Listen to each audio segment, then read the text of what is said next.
I'd like to talk about some of the other stuff that I've had too. They're here in this area. Like, I have this picture of these like security guards coming out and this lady, and they're all like covering their face. Guy just like snapped their picture and stuff.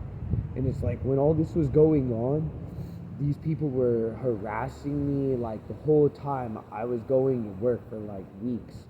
And like the second I got time off or whatever, these people are like up my ass. But like the whole time that I was like going to work, and I was attacked by somebody in the park.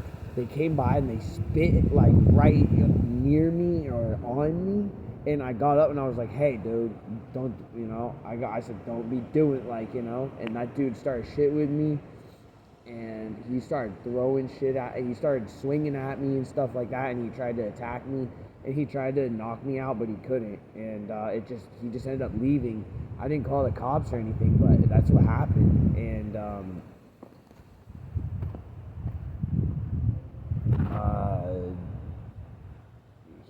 he choked me out, and he tried to knock me out, but he didn't like quite do it, and it was just getting ugly, so he just got up and left.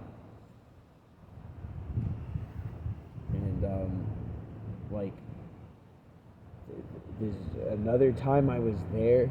There was like used condoms in the alleyway behind the Lovebird boutique that's right there, and like used condoms and like pornography and all this stuff.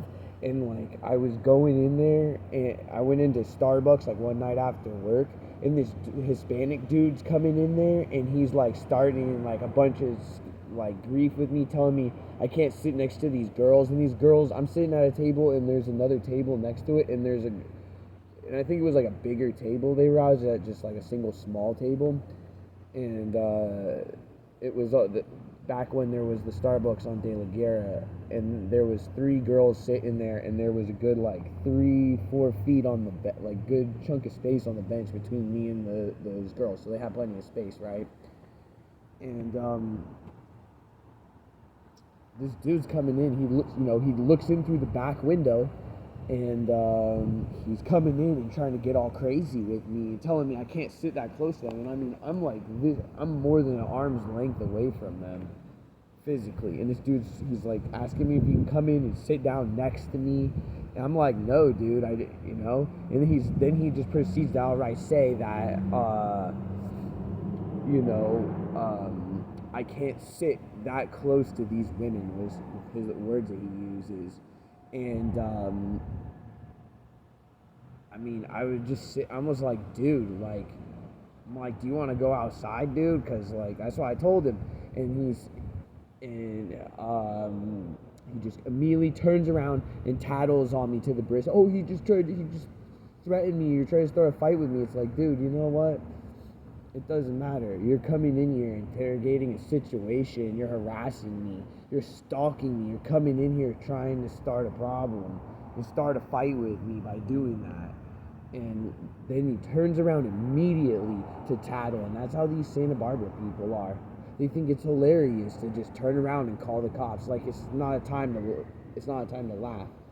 When is it funny to call the police? Oh, ha ha ha, this happened, I'm calling it. Like, if you're laughing, you shouldn't be calling the police. You have no right to.